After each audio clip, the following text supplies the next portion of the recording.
हाँ, hi friends, मैं Amay sir. आज हम लोग जाने वाले हैं सॉल्व स्मॉल सैंपल टेस्ट के अंदर और testing the difference between the mean की ओर testing the difference between the mean की ओर जाने वाले हैं।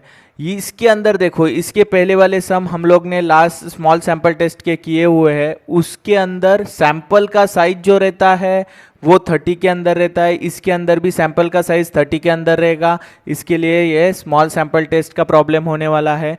लेकिन यहाँ पे देखो, हम लोग जो एग्जाम्पल लेंगे उससे मैं आपको बता दूंगा कि ये जो है ये डिफरेंस होने वाला है दो मीन के अंदर। मतलब कोई भी दो मीन रहेंगे उसके अंदर डिफरेंस चलेगा। ओके, तो उसका जो प्रोसीजर है ये मैंने हेल्प डेस्क के अंदर यहाँ पे लिखा हुआ है, वो हिसाब से हम लोग जाने वाले हैं। ओके, तो सी हियर अभी क्या करने वाले हैं, देखो, the mean of a two random samples. अभी mean of the two random sample का साइज है 9 है और 7 है। तो सैंपल का साइज से हम लोग को पता चला है कि ये स्मॉल सैंपल टेस्ट का प्रॉब्लम है। हम लोग को जेड की ओर नहीं टी की ओर जाना है। ये तो क्लियर हो गया।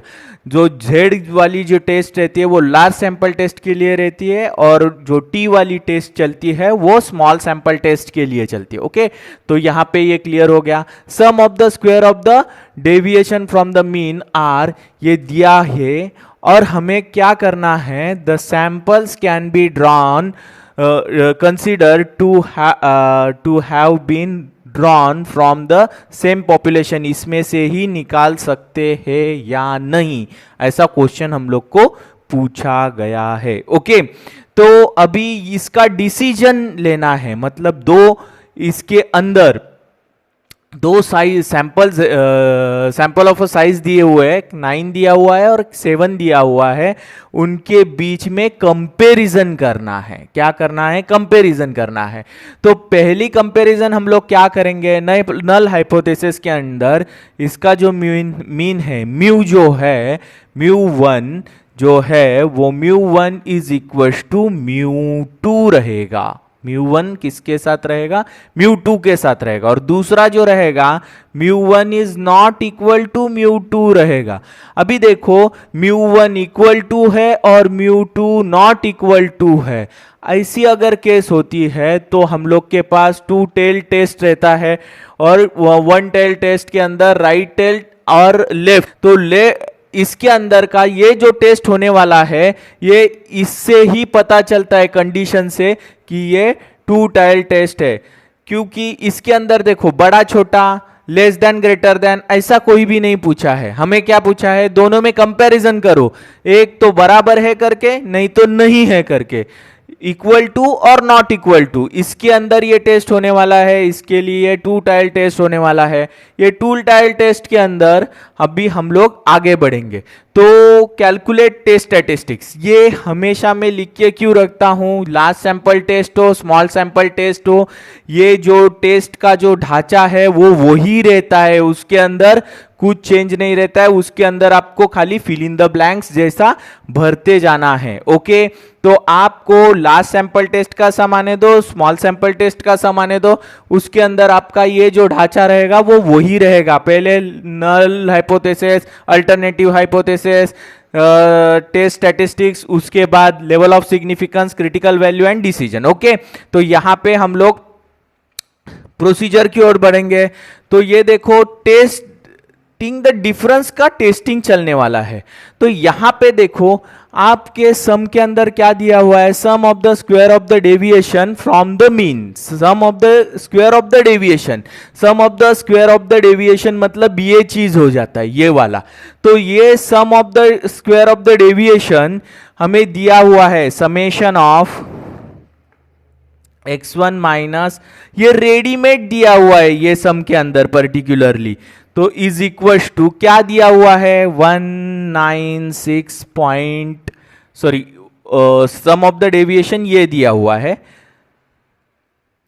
26.94 और दूसरा दिया हुआ है sum of the deviation x2 minus x2 dash is equal to, ये क्या है, 18.73। ओके, ये दिया हुआ है। N1 का वैल्यू क्या दिया हुआ है? N1 का वैल्यू हमें दिया हुआ है वो 9 है। N2 का वैल्यू दिया हुआ है वो 7 है। ओके, अभी एक्स बार भी दिया हुआ है। एक्स बार क्या दिया हुआ है? 196.42।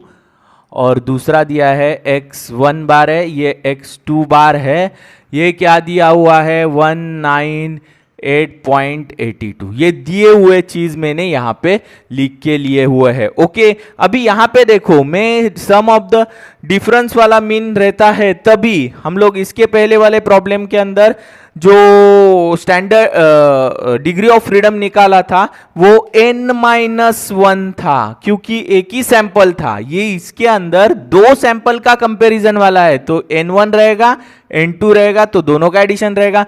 एक 1 था तो यहां पे 1 1, तो दो 1 जुड़ेंगे तो -2 हो जाएगा। ये ध्यान में रखो, ये जो फैक्टर है जो डिग्री ऑफ फ्रीडम के लिए यूज करेंगे वो ये रहने वाला है। ओके, और उसी हिसाब से अपने फॉर्मूले भी बनने वाले हैं। ओके, तो आप ये सम ऑफ डिफरेंस वाला मीन वाला सम आएगा तो ये फैक्टर आपको फटाक से याद आना मांगता है। तो वो आएगा कैसा?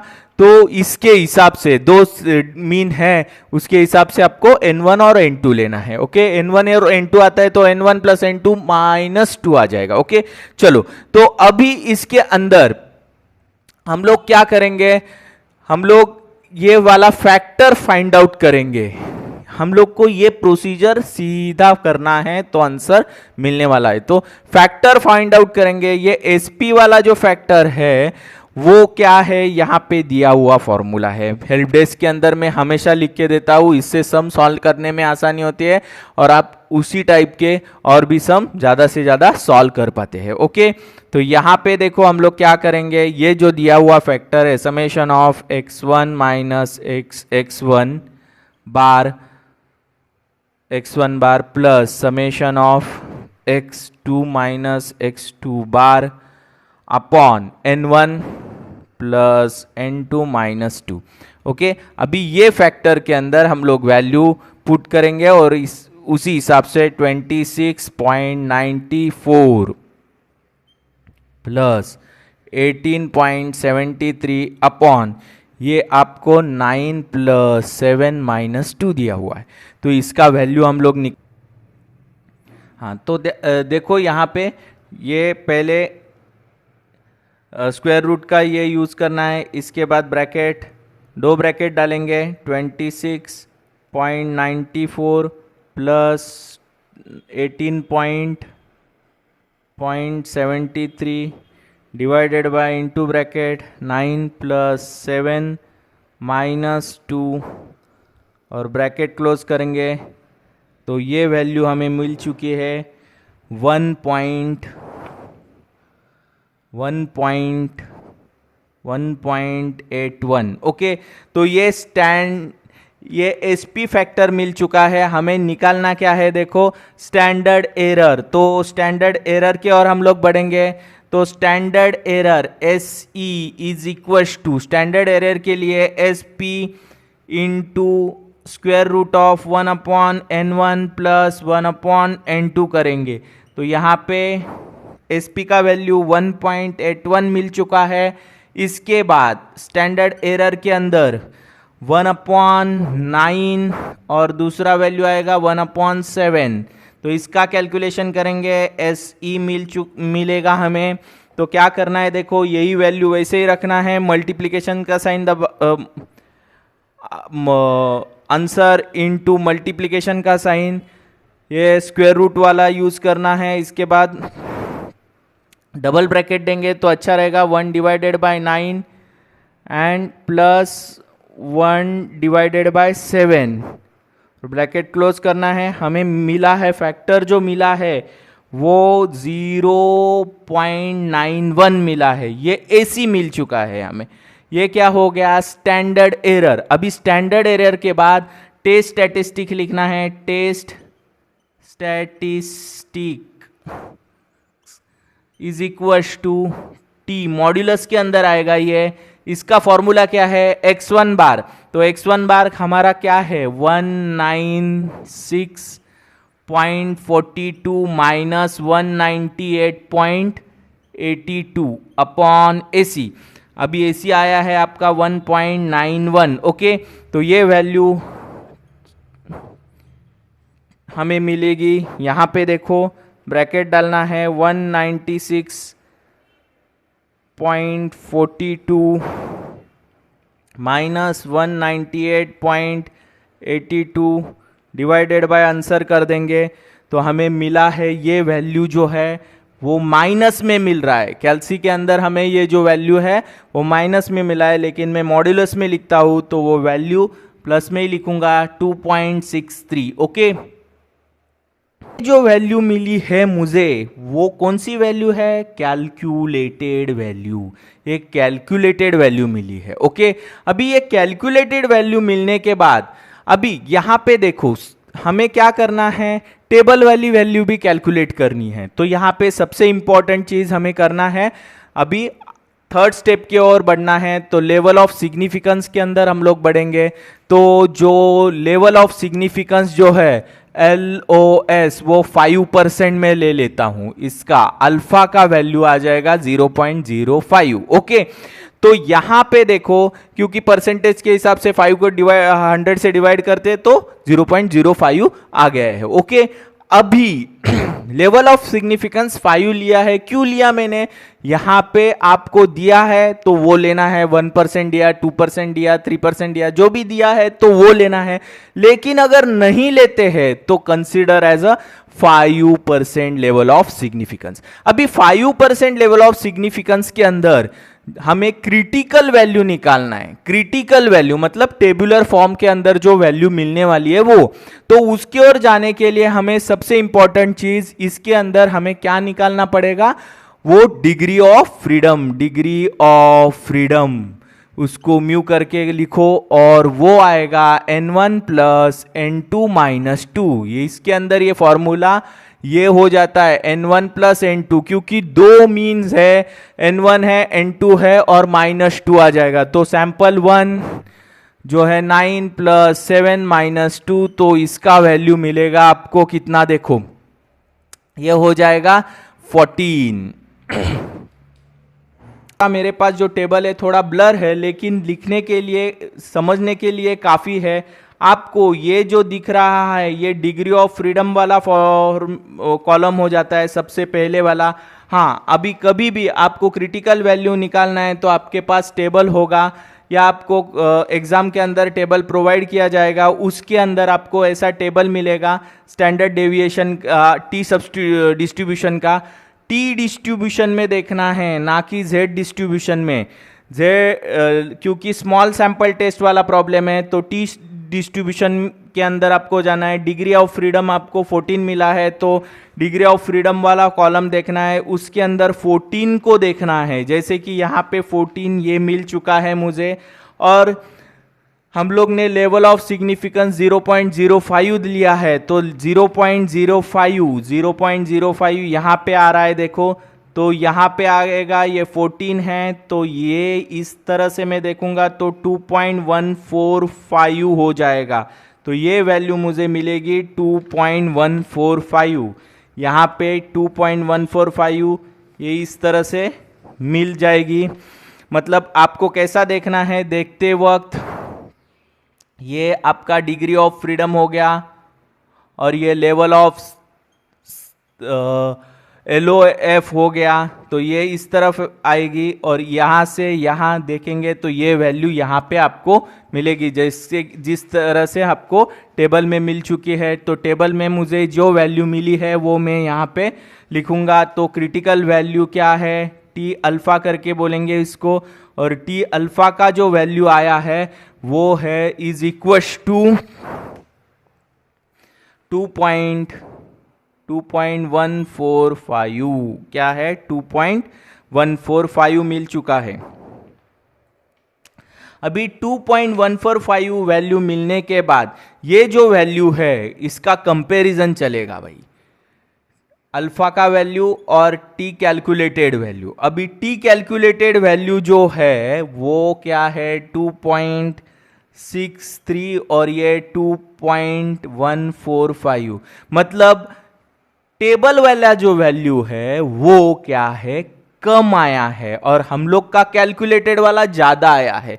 तो कैलकुलेटेड वाला ज्यादा आया है तो इस तरह से हो गया, तो हम लोग क्या लिखेंगे दी table value, the table value is less than calculated value. और ऐसा भी लिख सकते हैं the calculated value is greater than, उल्टा लिखा तो भी calculated value is greater than table value, ऐसा लिखा तो भी चलेगा। अभी इससे आपको क्या पता चला है, जब भी कभी जो वैल्यू हम लोग कैलकुलेट करते हैं वो टेबल वैल्यू से ज्यादा आता है, मतलब टेबल वैल्यू कम आता है। अभी टेबल वैल्यू कम आया, ये वैल्यू ज्यादा आया, तो हम लोग का ये जो पहला वाला स्टेटमेंट है नल हाइपोथेसिस, ये रिजेक्ट हो जाएगा। अगर ये टेबल वैल्यू से, मैं पहले जो एग्जांपल लिया है उसके अंदर ब्रिज का एग्जांपल दिया हुआ है, वो ब्रिज का एग्जांपल याद रखो तो आपको, क्योंकि ये जो वैल्यू है ये टी अल्फा, ये टेबल का जो वैल्यू है ये गवर्नमेंट ने दिया हुआ वैल्यू है, ऐसा हम लोग ये ब्रिज का जो एग्जांपल दिया था उसके अंदर मैंने बताया था आपको याद रखने के लिए। मतलब ब्रिज का एक एग्जांपल था, वापस से बता देता हूं कि उसके अंदर अगर 12 टन लोड लेके जाना वाला ब्रिज के लिए 12 टन का लोड परमिसिबल है, लेकिन 10 टन का जाता है तो भी परमिट करेगा, लेकिन अगर 12 टन का है और उसके ऊपर से 15 टन का लोड लेके जाना है तो वो परमिट नहीं करेगा। इस तरह से ही इसके अंदर भी होगा कि अभी ये परमिट क्या कर रहा था 2.15 तक चलेगा, उसके नीचे चलेगा लेकिन ऊपर नहीं चलेगा, तो हम लोग का नल हाइपोथेसिस क्या हो गया, नल हाइपोथेसिस इज रिजेक्टेड। तो कौन सा ये हो गया, अल्टरनेटिव हाइपोथेसिस इज एक्सेप्टेड, ये एक्सेप्ट हो गया। अभी ये एक्सेप्ट हो गया, इसके वजह से ये जो स्टेटमेंट है इसके अंदर निगेशन आ जाएगा, मतलब निगेटिव वैल्यू आ जाएगी दो। तो हम लोग क्या लिखेंगे डिसीजन के अंदर लास्ट में, दी सैंपल कैनॉट, नॉट आ गया देखो इसके अंदर, not be consider to have been drawn from the same relation. Okay, तो ये लिखना बहुत ज़रूरी होता है। ओके, क्योंकि हमें पूछा क्या है वो हिसाब से हम लोग ने हाइपोथेसिस के अंदर ये लेके लिए गए, लेकिन सम के अंदर का मीनिंग तो कंप्लीट होना बहुत ज़रूरी है। तो इस तरह से आपको सम पूरी तरह से लिखना है। अगर आप इस तरह से लिखते हैं तो आपके मार्क्स जाने की कुछ प्रॉब्लम नहीं है और सम परफेक्टली सॉल्व होता है। ओके, तो यहाँ पे देखो, ये इसका आप स्क्रीनशॉट ले सकते हो, और अगर इसके अंदर आपको कोई भी डाउट है या कोई भी क्वेश्चन है तो कमेंट बॉक्स में कमेंट करके ज़रूर पूछ लेना। और अगर मेरे वीडियो आपको अच्छे लगते हैं तो लाइक और सब्सक्राइब करना ना भूलना। Okay, thanks for watching my video.